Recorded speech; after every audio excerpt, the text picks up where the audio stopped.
I'll allow it. So, Mega Man 2 was a large success and Capcom decided to turn the series into a fully fledged franchise. The higher-ups decided to put it on a conveyor belt and have a new game come out every year, which totally didn't contribute to the series' decline, nope, not at all. But anyway, the time has come to start developing the third game and it didn't go all that smoothly. Akira Kitamura, the guy in charge of the series so far, packed up and left Capcom while the game was in the planning stages. Because of that, the leader duties landed on the shoulders of Masahiko Kurokawa and Keiji Inafune, and the two didn't exactly get along. Their differences resulted in Kurokawa leaving the project mid-production, so Inafune had to lead the development process on his own. He recalled that the last months of development were particularly stressful, the team weren't meeting their deadlines and the higher-ups were rushing the release, all of which did inevitably affect the final product. In any case, Rockman 3: The End of Dr. Wily released on September 28, 1990 in Japan, and on November 22nd in USA, where it was localized as Mega Man 3. And Europe had to wait till February 1992. Wow. Also, Mega Man here looks very proud of hitting his enemy below the belt. When you boot up the game, it doesn't tell you any of its backstory, so let me catch you up. So, after Mega Man defeated Dr. Wily in previous game, Doc decided to turn over a new leaf and once again joined Dr. Light in his scientific endeavors. Together, they created a giant peacekeeping robot Gamma. However, to make Gamma work, Light and Wily needed special energy elements found exclusively on uncharted planets in outer space. So they developed 8 new robots to mine said energy elements. However, the robots have gone haywire, so naturally Mega Man has to go and pacify them, which is where the game starts. Pick a stage and off we go. At first everything seems to be mostly the same as before, same old Mega Man in different stages, but sooner or later you will see these narrow passageways, which are too small for Mega Man to simply walk through. This is where we need to make use of the first addition to Mega Man's repertoire, a slide maneuver that allows you to get through these narrow passageways. Additionally, it gives you a short burst of speed which allows you to move through the stage faster, and more importantly, dodge certain attacks more easily, because it shrinks your vertical hurt box. Yet another great addition to your arsenal is the newly introduced canine companion Rush, who also helps you traverse the stages. At first he can only propel Mega Man upwards with a spring, but after you defeat certain bosses, he gains the ability to turn into a submarine and a jet board. Truly the goodest of good boys. Rush was actually Kitamura's final contribution to the series. After he has already departed from Capcom, Kurokawa asked him for advice, to which Kitamura said that they should replace items 1, 2 and 3 with a robot dog. Which is a great idea, since the items from Mega Man 2 had all the personality of a brick. Both the Slide and Rush are great additions to the series, and not just because they add new abilities, but also because they allow the developers to make new challenges that are specifically designed around these new abilities. And they did not disappoint on that front. All the stages have parts where these new abilities are needed to proceed, or at least make the stage significantly easier. The stages themselves are pretty well designed. They aren't particularly hard, in fact, these are the easiest Robot Master stages in the series so far. There are some obstacles that can give you trouble, but it's never that bad, and there is definitely none of this nonsense. Magnet Man stage actually does have Yoku blocks paired with magnets and bottomless pits, but the patterns are easy and immediately observable. Visually, the stages are also pretty good. I especially like the animated background in Sparkman stage.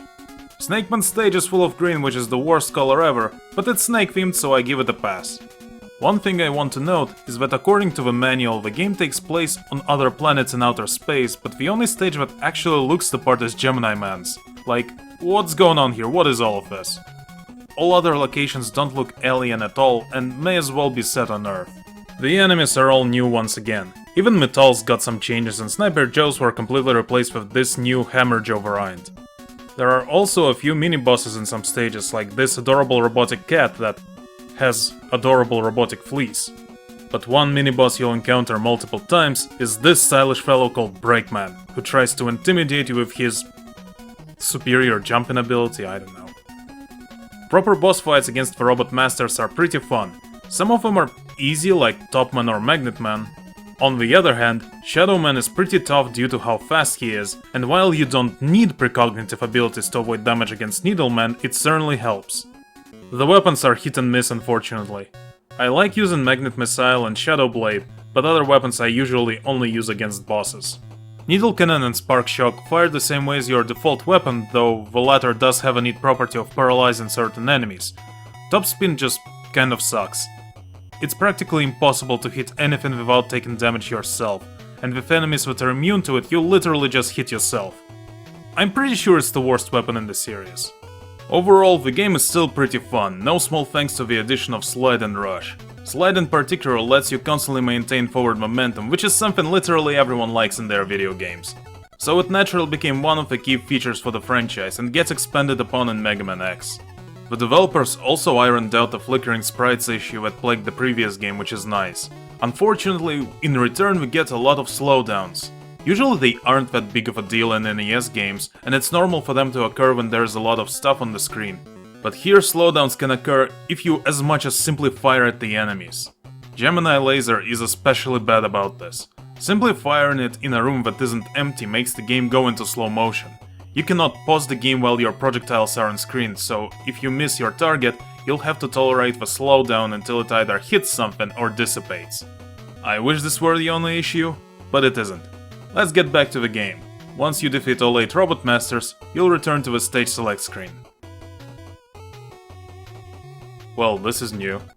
It is time to revisit 4 previous stages. While their overall structure is similar to before, they have been changed considerably and made more difficult. There are some unique new challenges and even a new mini-boss. Once you reach the halfway point of a stage, you'll have to fight a new type of boss. This is a Dock Robot. They copy abilities and behavior of Robot Masters from Mega Man 2 with some minor alterations. Naturally, there are 8 of them overall, so you'll have to fight 2 of them per stage. I really like this idea in theory, but the execution leaves a lot to be desired. Dock Robots don't have a lot of animations, so they lack the tells of the bosses they copy, and because of that, it's much harder to understand when you need to dodge. This is most noticeable with Woodman and Airman. They are also bigger than the original bosses, which would make some of them harder than the originals already, but the developers also messed up their collision boxes. They very clearly extend way beyond their character sprites. Dock Robot that copies Quickman becomes way harder than it should be, and the one that copies Flashman becomes almost impossible to defeat without taking damage, because you have to jump in a very specific way to avoid collision at the start of a fight. That collision hurts a lot too. Some Dock Robots deal 8 points of damage through collision, which means they touch you 4 times and you're dead. And if you die to the first Dock Robot of a stage, you'll find out that there was no checkpoint before it, so now you have to go through the first half of the stage again. Oh, and it's not the end of it. While I was fighting Doc Quick a few years ago, I've noticed a major issue with the game. It sometimes straight up ignores your inputs. It will read them, it will recognize them, but Mega Man will not do what you tell him. This becomes especially common when you press buttons very fast or during slowdowns. I can prove it too. Gemini Man jumps whenever you press the attack button. Here you can see him jumping, but Mega Man doesn't shoot. There you go. This right here is the reason why I couldn't do a perfect boss run for Mega Man 3 back when I was marathoning the NES games. Oh, and there are 2 places in Dock Robot stages where you can outright softlock your game if you don't have the energy for either Rush Coil or Rush Jet. All of these issues were probably caused by the game's difficult development cycle and rushed release. Goes to show that the more things change, the more they stay the same. But otherwise, it's completely smooth sailing from here. After you defeat all the Dock Robots, Breakman challenges you to a final duel where he once again fails to impress you with his superior jumping ability. Mega Man then returns to Dr. Light's lab, only to find out that Wily stole Gamma and retreated to yet another fortress, so off we go. Wily's castle is actually very easy this time around. It has some unique enemies here and there, but the stages are pretty short, their layouts are simple, and you can find a lot of extra lives and energy tanks lying around. And since you can now carry up to 9 E-tanks instead of 4, Wily's fortress becomes a cakewalk. The only place where you could possibly have any real issues is Wily Stage 2, where you will have to fight the goddamn Yellow Devil again. At least the fight isn't as boring as in the first game, but there is that hitbox dissonance again. The issue isn't really that the boss is tough, it's that if you die you will have to go through the entire stage again because there are no checkpoints. Yeah. Beyond that, it's another Wily castle. You go through the stages, you beat the boss Rush where you find out that every Robot Master in the game is weak to his own weapon for some reason, and at the end, you confront Dr. Wily, who is piloting Gamma. Take him out and enjoy the ending.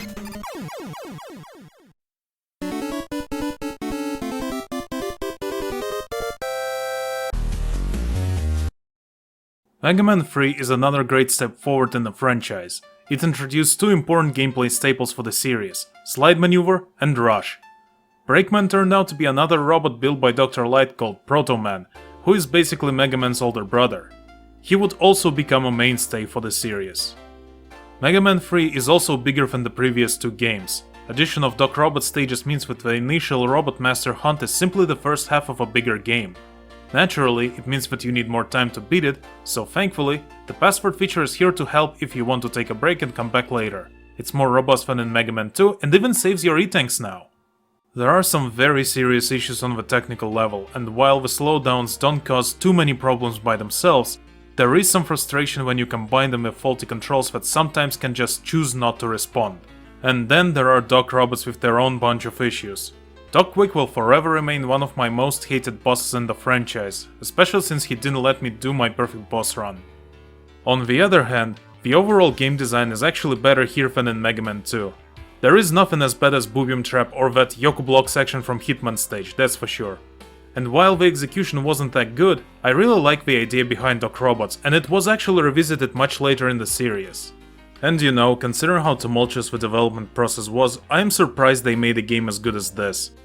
I read somewhere that someone from the development staff tripped over the cable powering a computer that was used to make Topman stage, so the power went off, they lost all progress and had to restart from scratch.